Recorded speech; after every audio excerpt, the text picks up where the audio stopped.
Hey everyone, welcome to another episode of High Energy Girl. And today's high energy guest is Brian Keane of Brian Keane Fitness. Now, Brian is hilarious. He is a 100-mile ultra marathon competitor who has ran through the Sahara and the Arctic. He has written 2 bestsellers, The Fitness Mindset and Rewire Your Mindset. And today he's going to talk about balancing your fitness and all kinds of good stuff. So let's go and say hello to Brian. Hey everyone, welcome to High Energy Girl, a podcast helping women to age stronger because it is never too late to get fit, be strong, and feel sexy. I'm your host, Tracy Gluhige, health coach and personal trainer and founder of HighEnergyGirl.com. Each week, we will either have a guest interview, which will provide you encouragement or an actionable tip to help you age stronger, or I will do a solo episode. Please also join our awesome Facebook group called High Energy Girls, and I'm looking forward to see you on the inside of that group and hope you enjoy today's show. Give a woman a fish, feed her for a day. Teach a woman to fish, feed her for a lifetime. Teach a woman to fish, end world hunger. Have you ever wanted to help people improve their health journey? Have you thought about coaching people with a keto lifestyle? Would you like to become an integrative health coach? Well, the Institute for Integrative Nutrition, or IIN as we call it, is the largest nutrition school in the country. And in 2011, I graduated from their program and became a health coach. It was completely awesome. We learned over 100 different dietary theories and talk about craziness and confusion. My wish for you is that we can lock arms and create a tribe of health coaches all around the country, all around the world to spread the keto message. If this resonates with you and you would like to look into this option deeper, please go to my blog at highenergygirl.com and click on the link to the right of the homepage. Here you can grab the curriculum guide and see if it inspires you. Since I care so much about my listeners, I negotiated the very best tuition rate for you at IIN. Either you can contact them directly and give them my name, or I will introduce you to a counselor so you can decide if this is a good fit for you and your career goals. Let me know how I can support you in this coaching career opportunity. Hey, Brian, thanks so much for coming on the show today. My pleasure, Tracy. I'm looking forward to chatting. Me too. So for the listeners that don't know you yet, why don't you tell us a little bit about yourself? Yeah, so short kind of elevator pitch. I'm an online fitness coach, qualified nutritionist, and I help people lose weight, change body composition, and I specialize with particularly females. I work with a lot of females and just help them with their body composition journey. So my backstory, 10 years ago, I was an elementary school teacher and I transitioned out of that to the fitness industry. So for 2 years, I worked as a teacher during the day, literally teaching kids in elementary school, and then as a personal trainer in a gym at nighttime. And in 2014, made that switch over to work full-time as a trainer. And over the last few years, I've been able to move online, wrote a couple of books that did really well, a couple of bestsellers, The Fitness Mindset, Rewire Your Mindset. And now I host the Brian Keane podcast, which is one of the top health and fitness podcasts in Ireland and the UK. And now I get to have conversations with you, Tracy, and cool people, and basically just help people that I would help for free. So I'm very fortunate with the life that I live. Oh, that's awesome. So you live in Ireland? I do. I live in the west of Ireland. I live about 5 minutes from where I grew up now. I lived in California for quite a bit. So I was in California and I was in London beforehand. And then in 2014, I moved back to Ireland full time and I've been here ever since. So it's me, my partner, my daughter, my mum and dad are quite close to me in terms of where we live. So yeah, quite close knit group at the minute. So it's brilliant. Oh, that's good. What part of California did you live in? I was in the Bay Area. So I was in Berkeley. So I was working with the college in Berkeley. So I was teaching soccer and teaching sport to kids with UC Berkeley. So yeah, it was an amazing time. Like I plan to go back because I haven't been back since, I'd say it was 2009. Maybe 2010. So I plan to go back at some point when the world comes back to normal. But I absolutely loved it there. I met some friends and people I've been friends with ever since. It's an incredible place, incredible energy. Like I picked up a lot of my passion for fitness over there. And it just kind of transcended. It planted the seed in a lot of areas of my life. So I'm very grateful for my experience and time there. Oh, cool. Yeah. I live in the Bay Area all my life, pretty much. And my oldest son went to Berkeley in 2012 to 2016. So Oh, I've amazing place. And kind been of, there and that lots of part of times. California, oh, like the Bay Area, like that is such a gym for California. Like, because I traveled down to friends in LA, down to San Diego, been to Vegas a few times. Nothing beats the Northern Cal. That whole area, the Bay Area, is just incredible. Like, I couldn't recommend it highly enough to anybody. Yeah, I'm so lucky because literally we are in a valley off the 101. If you go south past San Jose, that we have a mountain right across the street from us that I hike and mountain bike. And then we have the other side of the hills, which on the other side's the beach. So where we live is just amazing. We have like 5 acres. It's super cool here. So Oh, I love that. Yeah, I saw you at the California farm. Yeah, I know you've got the organic farm, which is brilliant. yeah, That's heaven, heaven, heaven. You've got the weather there, the farm, the land, the whole lot. So yeah, an absolute blessing to be there, I'm sure. yeah, for sure. So talk to me a little bit about how you made this transition from a teacher to a fitness coach. Like, why did you just decide to have a complete about face on your career? It was funny because when I was going through university and college, so I went through the Irish education system and the UK system. So I did 4 years in an Irish undergrad, getting a business degree, a marketing degree. And then I did a 1 year postgraduate, which allowed me to work as an elementary school teacher.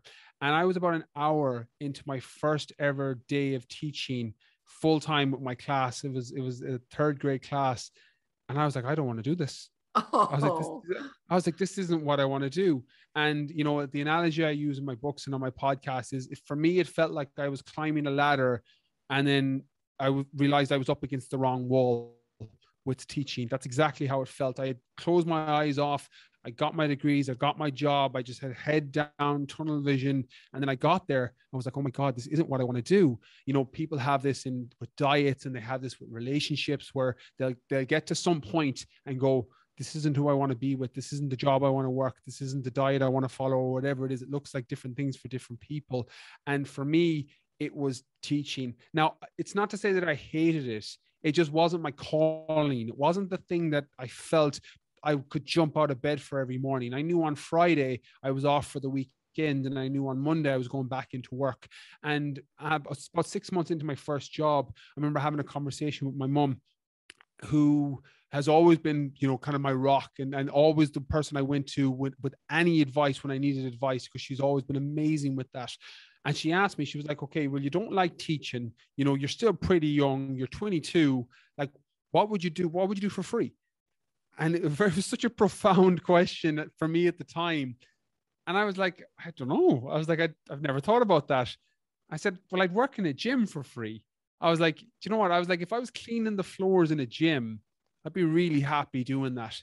And then I obviously went down that. That was a big eye opener for me in terms of potential career paths. And I'm like, what are the other things you could potentially do in a gym? So straight away, I went online and I registered for a fitness instructor course, and then I was hooked. Like, that got me in. And very soon after, I got my level 3 personal training, went on to become a strength and conditioning coach, went on to do a sports nutrition degree, like in terms of qualification. And I did all this as I was teaching. It was all side hustle, part-time.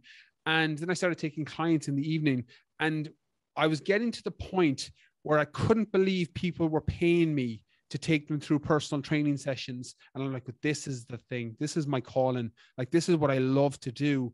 And I made the jump in 2014. I was getting to the point that I said, I have to give this a go and go at it full on, no more being half pregnant, half being a teacher, half being a personal trainer. I was like, I need to go all in on this.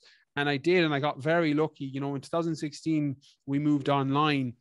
So all of our stuff is online now. And I loved that one-to-one world. Now, my daughter was born in 2015. So that changed everything in terms of time commitment, etc. So I left the world of one-to-one training after 4 years of doing it, went online, and we've been doing that ever since. But the transition for me was very much down to what I would do for free. And it's still like that, Tracy. Like, I can't believe I get paid to do what I do. I love what I do. Like, it's incredible. Whereas I never felt like that when I was teaching. So it's always reinforced that I did the right thing when I think about it like that.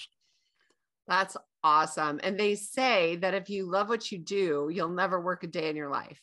So true. It's truest statement ever. Living testimony to that. Yeah. I actually have to say, I really love teaching a fitness class. I love the energy in the room and the music going. And, joking around with my students. And, you know, I love that. I miss that so much. With COVID, that all stopped. My gym, you know, closed, and well, I think it's reopened, but you have to wear a mask, and I'm not going to do that. Yeah. So, but I do miss that energy of all of that. So I hear what you're saying. So talk to me about like what you do online now. Like, how exactly does that work? So you get a new client, and how do you do personal training online? So how my programs work now, we've been years trialing this, perfecting this. So it's a very different model. We don't do a one-to-one online coaching. So I work off small groups, so small semi-scale programs, which means that if somebody comes to me and they like a lot of the stuff I do in terms of bringing the right people into my program, I have a lot of connections with other coaches and trainers. So if I don't think I'm a good fit for somebody, I will send them to another coach, or I'll send them to another trainer. But if I think someone's a really good fit for my program, the way it would work is we have different versions of training, different versions of nutritional plans, different versions of supplementation plans, different versions of recovery and sleep, that when somebody comes into the website, say briankeenefitness.com, there's a questionnaire there that goes through all the details. What are your goals? What's your sleep like? You know, do you have any other issues like gut issues, or, you know, that you need to let me know about? And then your program, we built this through the back channel of the website, where you will get the program that's specific based on what you put. So if it's a fat loss goal based on your height, weight, gender, you'll go into a caloric deficit plan, and then you'll have a nutritional plan there with all your macros, calories if you need them, or recipes. And then when I do the coaching element, I start making those changes and adaptations based on context. Like, you know, it's great giving someone a plan or giving them a training program, but like, you need to contextualize it, because not everybody's the same. It's not a cookie cutter approach when it comes to nutrition, when it comes to training. So you're making those adaptations. And what I normally do is every 6 to 8 week period, it depends on my schedule, it depends on book releases, etc., is I'll bring people into a program, and then we'll do the coaching for 6 weeks on the first phase. And then once we've set up their nutrition, we put a massive focus on nutrition, particularly for those first 2 or 3 weeks, because you know this, Tracy, how much of a role that plays. So we make those adjustments, we change up the training as needed. And then we have a follow-on phase 2, which is by yourself. My whole philosophy with nutrition is about sustainability. What can you stick to? Like, what works for you? What works for your lifestyle? What foods do you like? What foods do you enjoy? What's your goal that you're working towards? And then we design a nutritional plan and the training around that. You know, there's other plans out there that are going to get you better results faster. You know, P90X or Insanity, something that's going to be very hardcore. Plug it in, you'll get good results hopefully now if you do it and you go really intense, but you might not be able to do that after 30 days, 60 days, 90 days. I want people to come in that I work with to come back to me in 6 months and be like, I'm the best shape I've ever been in because the plan set me up, the program set me up, and we build on that. And that's who I try and bring in. As I said, I have a very fortunate network of loads of other coaches who specialize in different things that I send them to if I don't think I'm a good fit. And then I try and work with, you know, the people who connect the most with my message on sustainability and adaptation and finding what works for you, healing your food relationship if it's poor, you know, finding a training program that you enjoy. I have some of my clients smashing gym workouts 5 days a week. I have others who are just hitting a step count. So it varies depending on where they fall in the spectrum to what they enjoy, what their starting point is, and you're making those adaptations as you go along. So that's how the online side of it works. To be honest, Tracy, it's just a scaled up version of what I did when I was one-to-one. Just we've obviously built the systems. We've been very fortunate over the years with the social media growth and the podcasts and the books. So we have a lot of people that come in and ask about the program and the leads, etc. It's just about finding the right fit. You know, I think of myself, I think you're very similar from listening to podcasts, Tracy, is I'm a square peg. So I'm looking for people who are square holes, you know, and that's what you're looking for. And you're looking for that fit, you know, square pegs fit great into square holes. They don't fit so good into round holes. So you're trying to get that constant square peg into square hole. And we're just doing it in the online space. Cool. That's awesome. So what would you say to people who are obsessed with losing weight and they're constantly on the scale every single day, and then they get really frustrated when the scale is like not moving, or maybe they gained a pound a day? What kind of wisdom do you talk to people about that, Brian?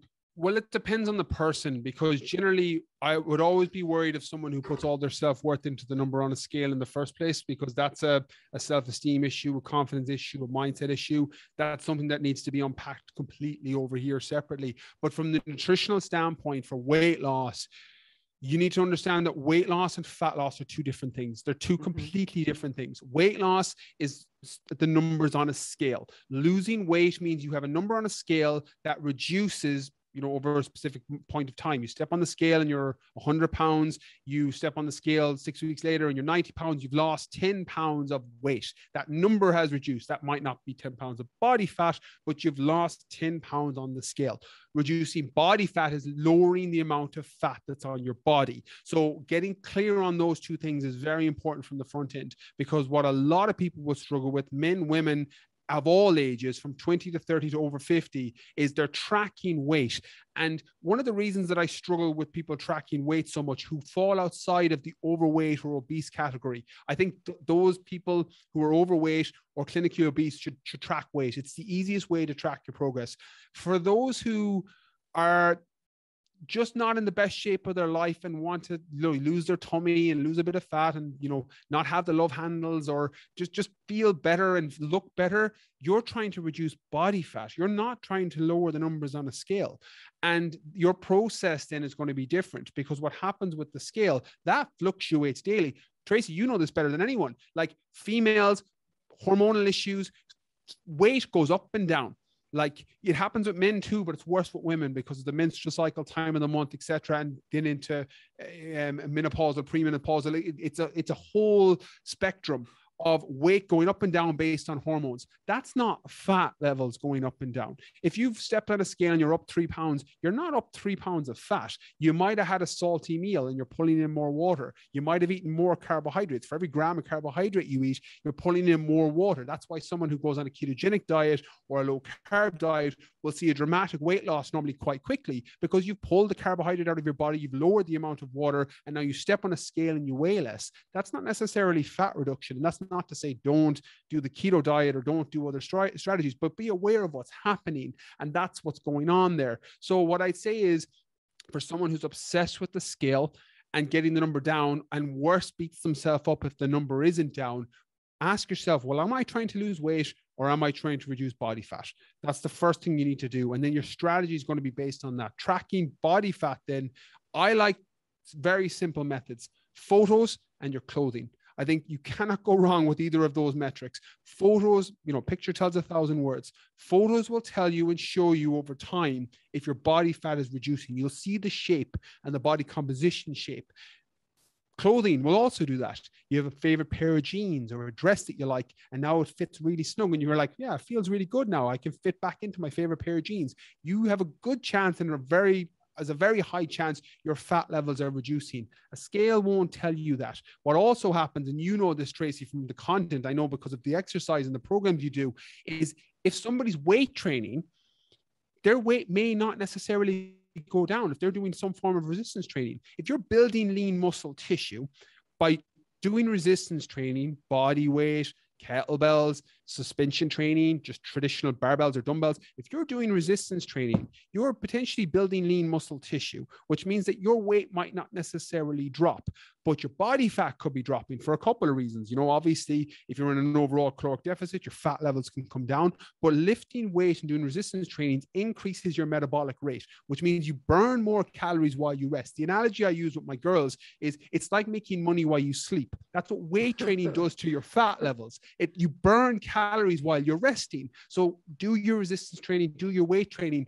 I've had people on programs, Tracy, whose weight has stayed the exact same for a 6 or 8 week period, and they look like two completely different people in photos when you see a before and an after photo, because they've added in resistance training. So their metabolic rate has gone up, so their body fat levels coming down, and they look really good, but they find that their fat levels are way down, but the scale weight is the same. They started at 160 pounds, they're finishing at 160 pounds, but they look like two different people from start to finish. So that's why it's important to track the right things, get clear on the goal and what you're looking to do, and then build your plan, nutrition, training, and just everything you're doing around that. Yeah, I love that you said that, Because I always say, like, as a joke, like, what weighs more, a pound of fat or a pound of muscle? And, they always say the muscle. And then it's like, no, they weigh the same, but the muscle takes up less space in your jeans.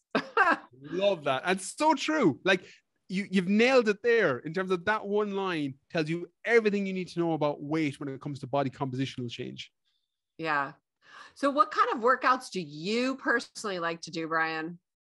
Oh, I'm so far outside of what my clientele does.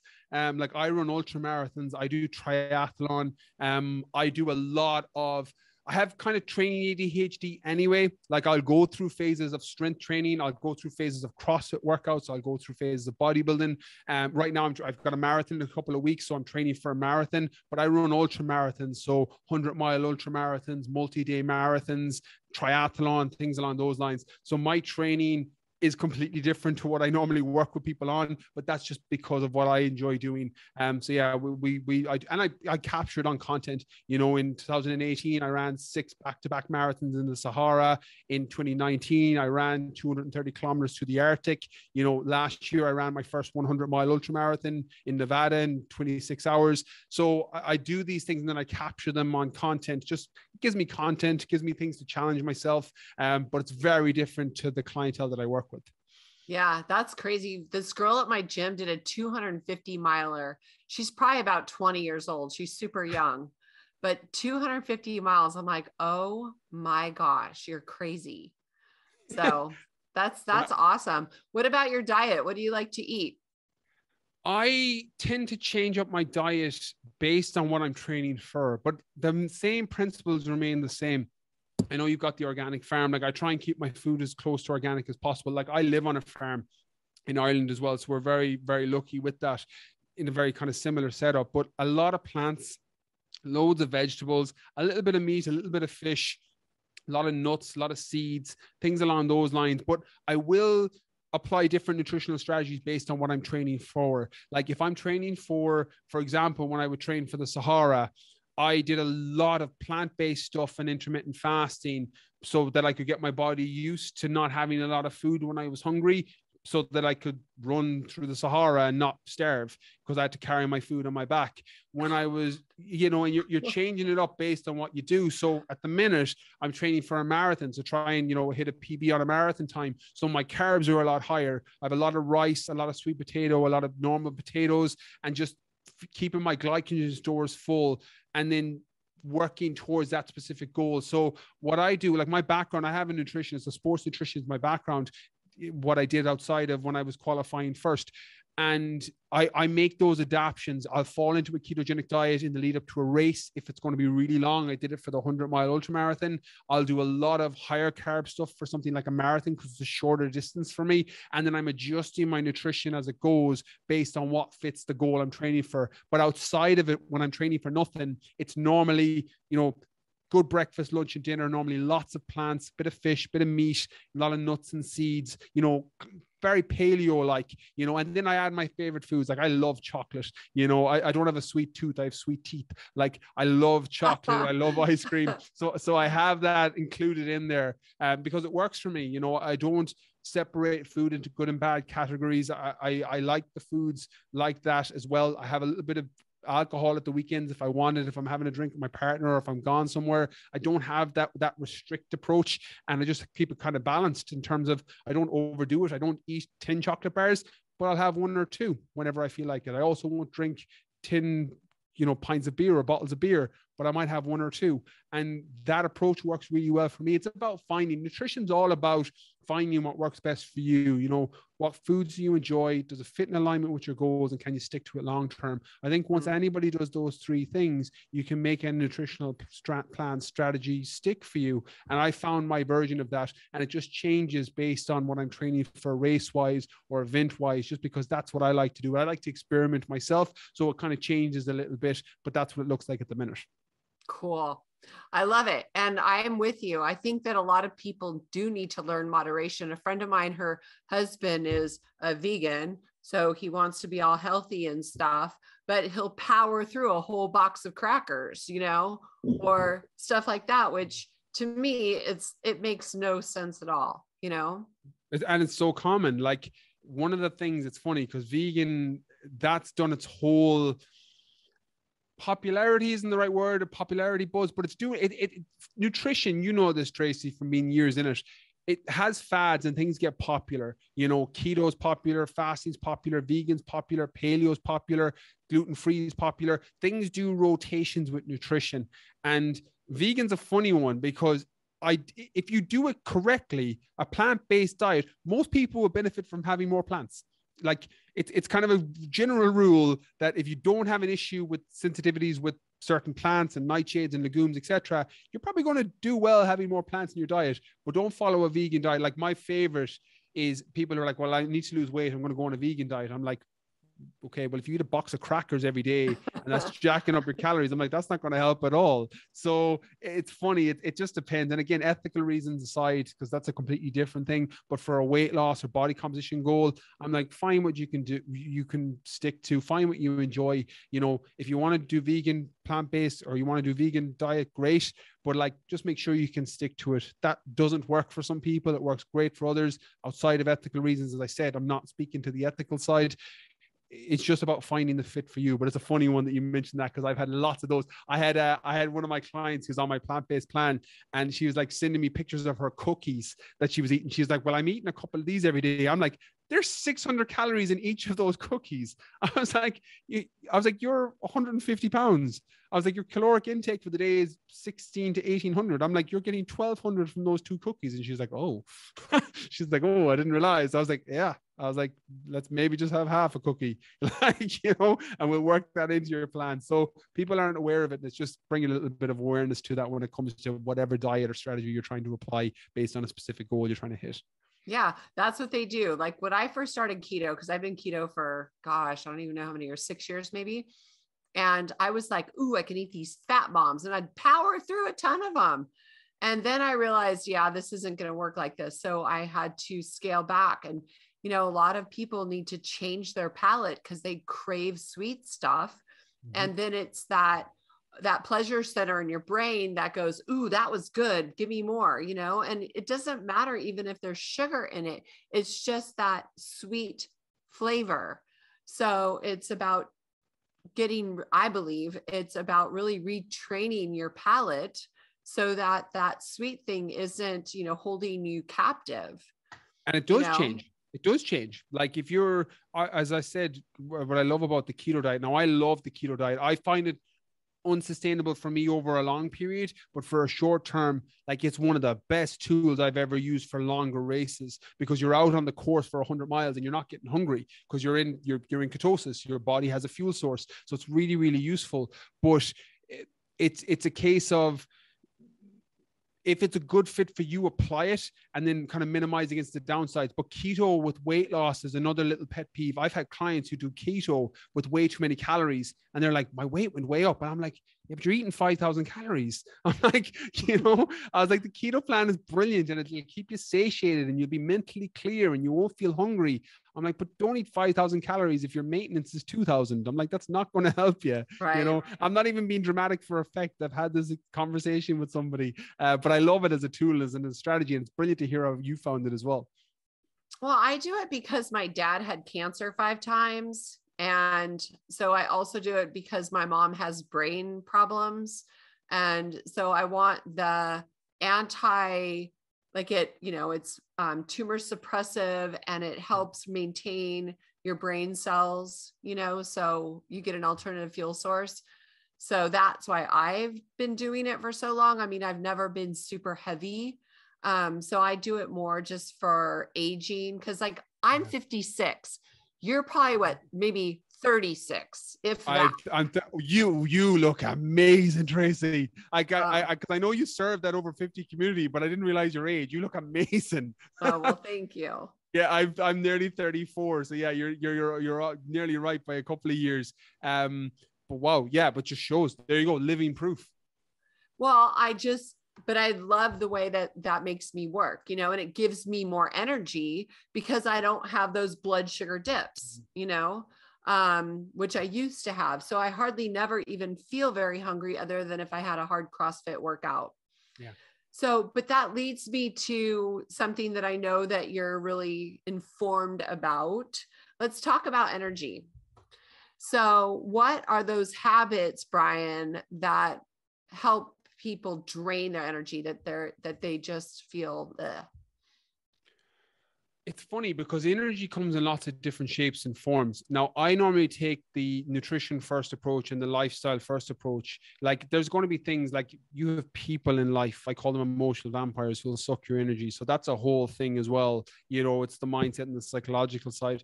But from a nutritional and a recovery side, you'll find that food plays a massive role. You know, you're living proof of the ketogenic approach that you don't get those blood sugar dips. And one of the reasons I love the keto diet when I do it is the exact same reason. Like, you're just feeling clean energy all day. Your clarity of thought is really good. I love being in ketosis when I'm writing because my thoughts are just so much clearer if I'm in kind of book writing mode. So I'm a big fan of that as a tool. But for people who do that, it'll work great. You can also make cleaner food choices generally, which won't give you that blood sugar roller coaster. For some, it's a case of just being more conscious of what you're eating. If you're eating a lot of processed ingredients where the fiber has been removed, where the vitamins and minerals have been removed and other things added in, like, you're not going to feel as good. Also, if you're having like sugary foods, like when I lived in California, now I think California is in its own little bracket, and then the Bay Area is in another bracket away from it in terms of health and education. So it's really good.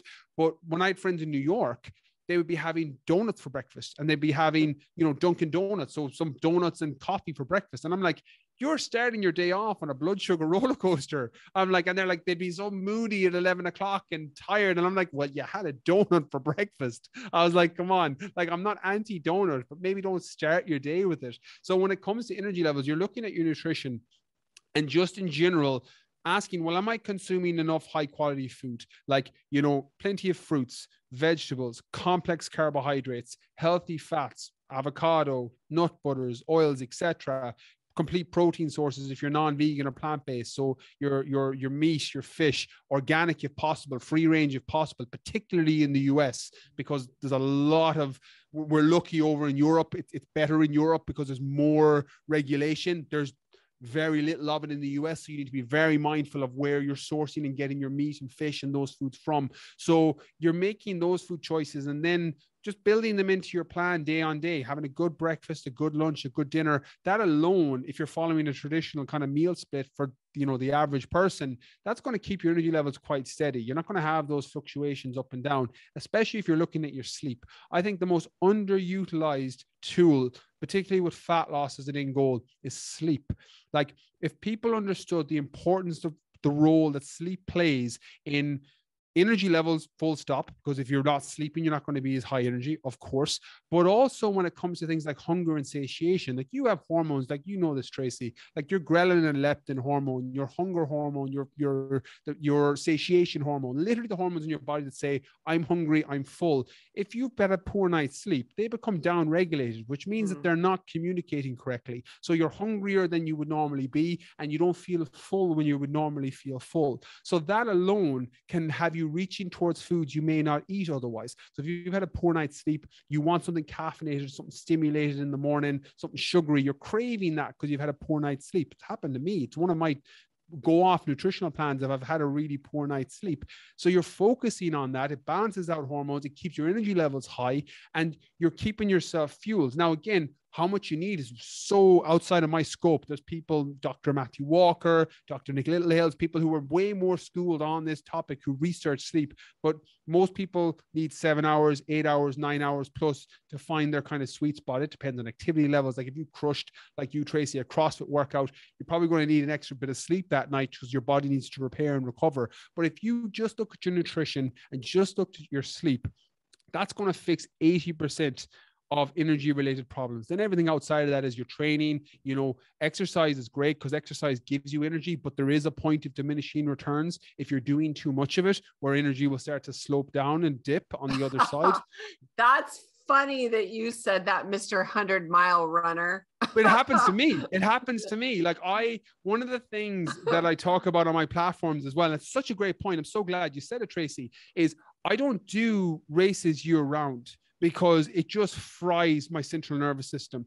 I take a short-term hit, and it's very much a case of don't do what I say, or do what I say, don't do what I do, because I'm taking the short-term hit, knowing it's frying my central nervous system, knowing my gut health is going to be negatively affected for a little bit, knowing my sleep quality is going to be a little bit poorer in the lead up to a race. But then I could take 6 months off on the back end, and I'll go back to focusing on high quality sleep, training for 40 minutes, 5 times a week or 4 times a week based on my schedule. My nutrition's always quite high nutrient foods, so that doesn't change too much, but I will back off. I don't push it to the wall all the time. It's a curse of knowledge. You know that you're frying your body, and you'd be shocked at how far you can push your body consistently over time, but you get burnout. Some people get it with work-related burnout, or they get it with fitness-related burnout. It's just an excess of cortisol, chronic cortisol over time. Cortisol and stress hormone isn't a bad thing. You know this, Tracy. Like, short bursts of cortisol are really beneficial for your body. Training, CrossFit, high-intensity workouts, short bursts of cortisol are really helpful. Heat exposure, cold exposures, there's lots of different ways to get that.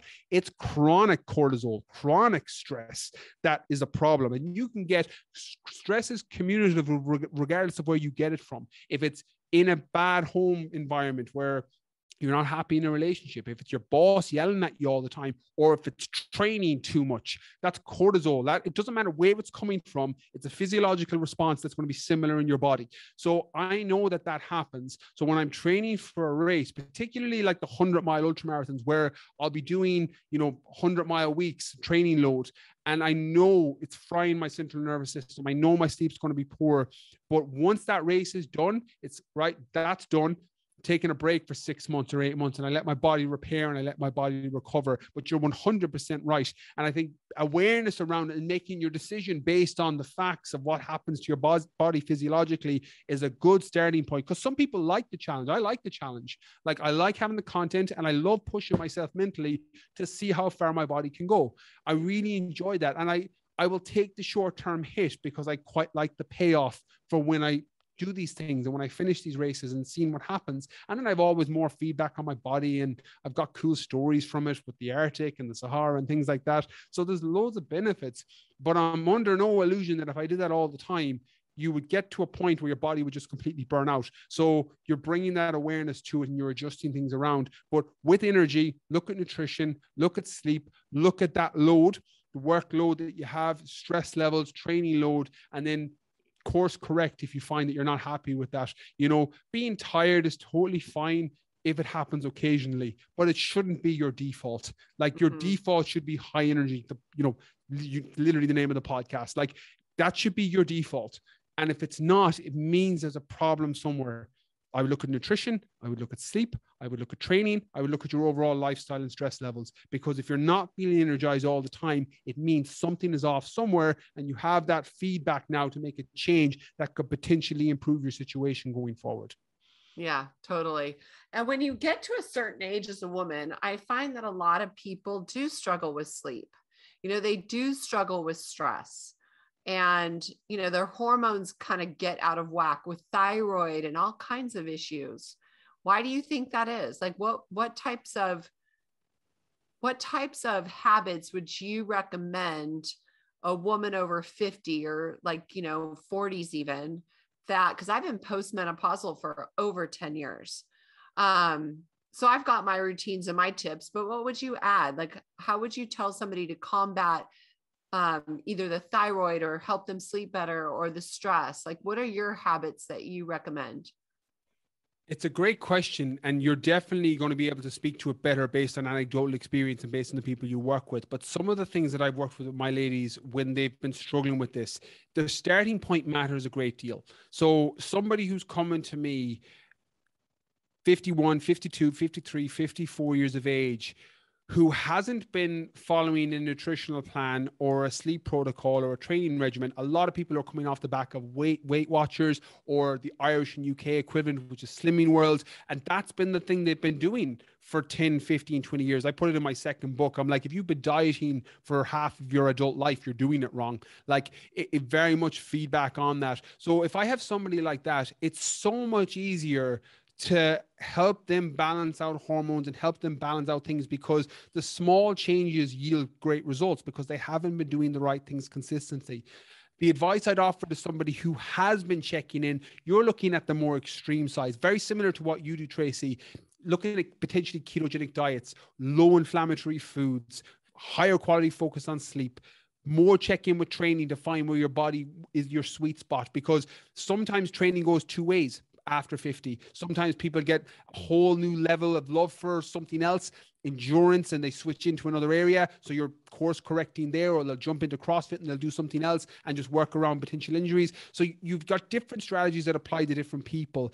I don't generally work with the people who fall on your side. Like, I would send them to you faster, Tracy, because you've been there, you help these people, and you're a better fit for that. Where I do help people is that who have came off the back of Weight Watchers or these other dieting clubs, where the small changes yield massive results for them, because you're working with, I won't say a blank slate, there's a lot of miseducation there, but you're working with a blank slate in terms of you add in a small change, like more high nutrient foods, you're going to see a response. You tell somebody to focus on the quality of sleep versus their quantity of sleep, you're going to see a response. You see somebody and add in one or two potential supplements that can help with inflammation, or just a probiotic for gut health, which can yield a massive amount of progress for somebody in a short period of time who's never used those supplements. Those things yield great results for those people. So that's who I tend to work with, and they're the kind of things I would advise considering looking at based on the individual context of the person or whoever it is that's listening who falls into that category. Yeah, that's I find that is the biggest thing, and also the mindset and the commitment and breaking old paradigms that they've been taught forever. Like, I just had a client text me this morning about her cholesterol, and all of the stuff that they talk to you about, like there's no reason to be afraid of cholesterol. Cholesterol is your friend, and yet they want you to have low cholesterol, and so I think that a lot of it has to do with breaking paradigm. I mean, Weight Watchers business plan includes lifetime memberships because they know they want you in hook, line, and sinker, so that's interesting. Well, you're so right. Like, yeah, just to piggyback on what you said there, because I think you made a great point. Like, companies like Weight Watchers are built off that philosophy of bringing you in for life. They know that. And that's where the miseducation falls in. Like, one of the things, Weight Watchers is bad in itself, but we have something in Ireland what's called Slimming World. It's very, very similar, where they literally have what can only be described as a nutritional philosophy similar to Weight Watchers, where somebody was throwing darts against a dartboard and said, okay, bang, that's going to be a principle here. Bang, that's going to be a principle here. Where they have, one of the things is that mash, but you can have unlimited amount of pasta and rice, as much as you want. It's unlimited. And you can have full bananas, but you're not allowed to have mashed bananas. So these are kind of things that these are no word of a lie. This is the Irish and UK equivalent of Weight Watchers. This is how popular this company is. I always have to be mindful because I get threatened to get sued if I say too much about too many companies.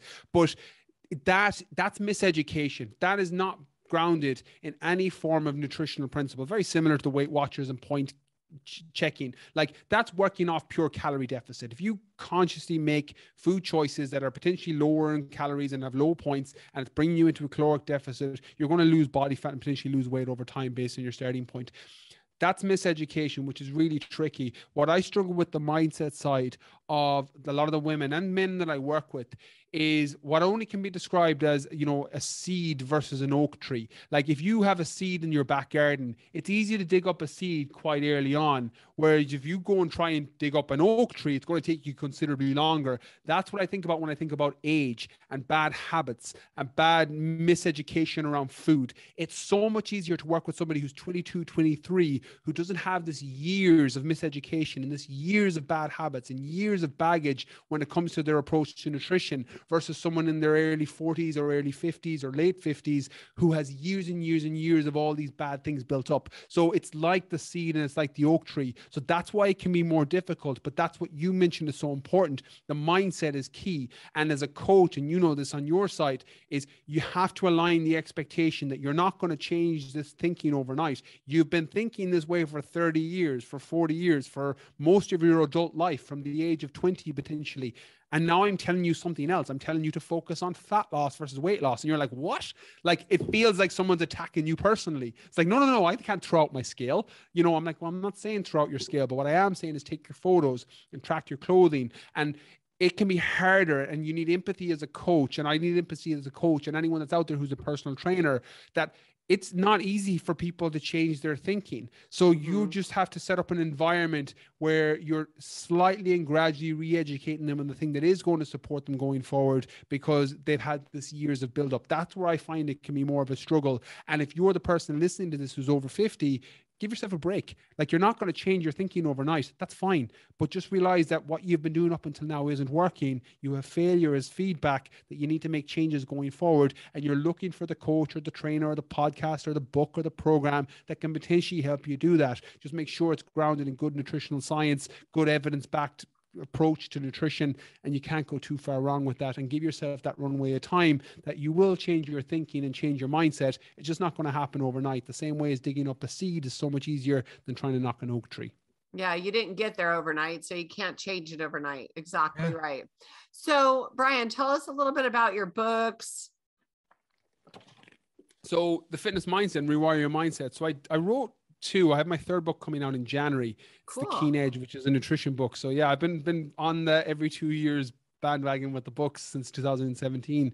But The Fitness Mindset, I wrote largely off the back of working with my clients. So what I found, Tracy, and because you've mentioned mindset, it's probably a really good kind of tie in here. I found that a lot of my clients weren't struggling with the fitness or nutrition side of food. Now, they did at the beginning, of course, but they kind of knew that they had to make better food choices. They kind of knew what a calorie deficit was. Or they kind of knew that, I'm probably overeating. But that wasn't the thing that was holding them back. It was the mindset. It was the self-sabotage. It was the binge eating and then restricting. It was the falling off track and not getting back on track fast enough. So when I wrote The Fitness Mindset, I tried to merge those two things. So the first half of the book is all about how to get in great shape. So the nutrition, the training, the sleep, the supplements, etc.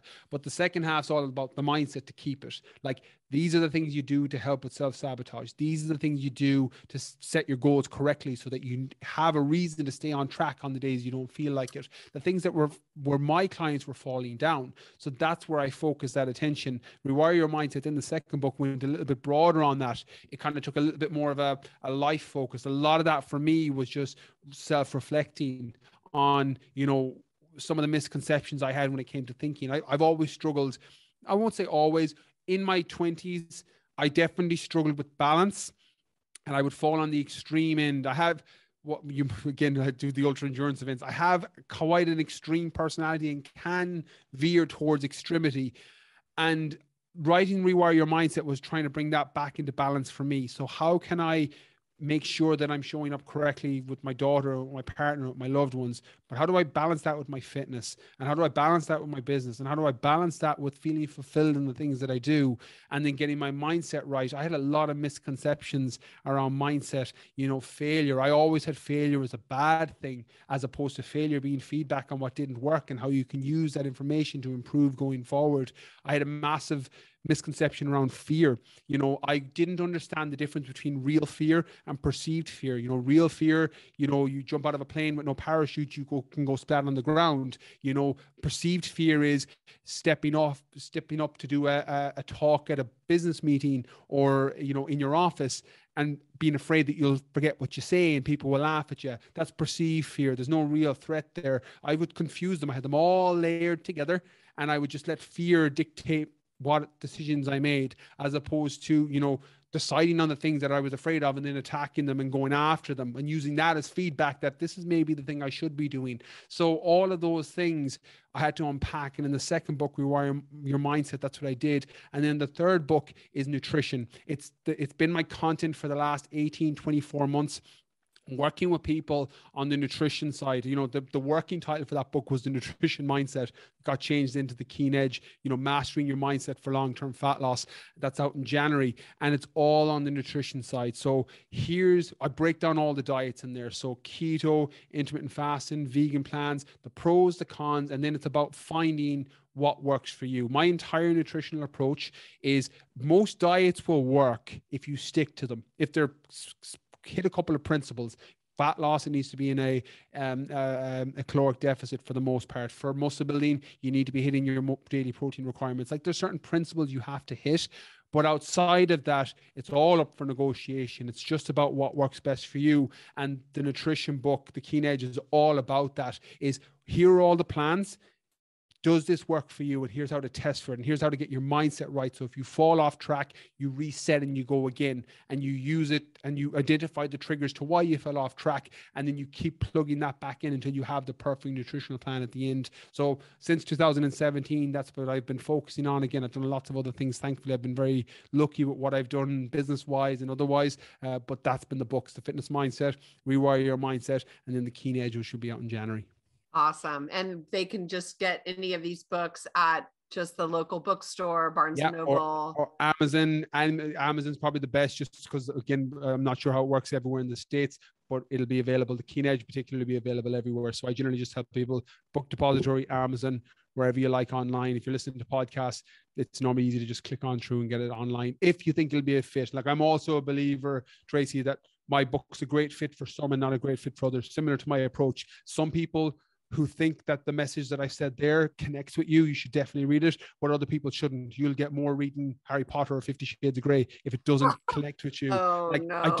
I don't think, yeah, okay, maybe not 50 Shades. I do like Harry Potter though, but maybe like, no, I don't think everybody should read every book. Like, I don't think my book is for everybody. I think if you struggle with fitness and the mindset to keep it, you should read The Fitness Mindset. I think if you struggle with setting goals for yourself and having that balance and having those misconceptions around how you think, Rewire Your Mindset will help. I think if you struggle with nutrition and you're yo-yo dieting and not being able to hit your own goal and constantly doing things that aren't working, then The Keen Edge, when it comes out in January, will be a better fit. But if you don't have any of those specific goals, I wouldn't read it. There's other books out there that will help you more. So I always write that in mind, and the publisher always gives out to me, but like, it's true. I don't think everybody should read it. I think the people who need it will get amazing benefit from it, and those who won't shouldn't. You know, your time will be better used doing other things.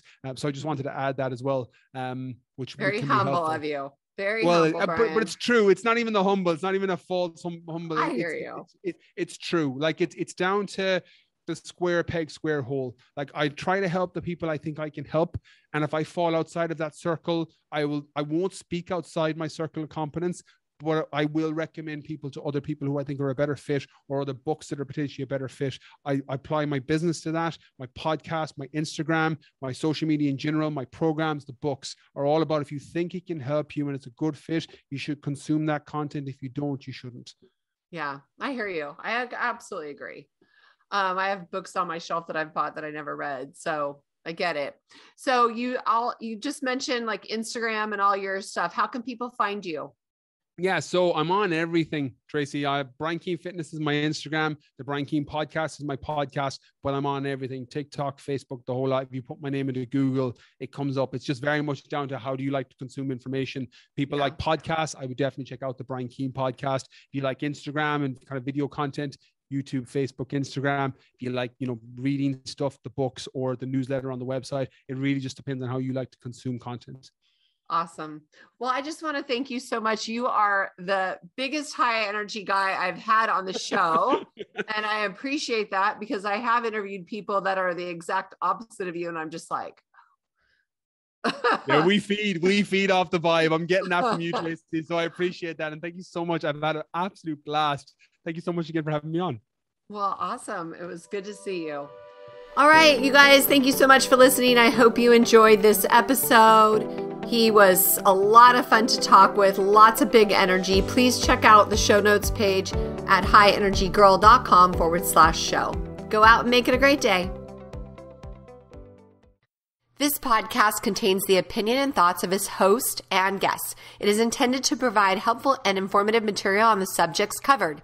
All statements made on the podcast have not been evaluated by the FDA and are not intended to diagnose, treat, cure, or prevent disease. If the listener requires professional assistance or advice, please contact your personal medical doctor.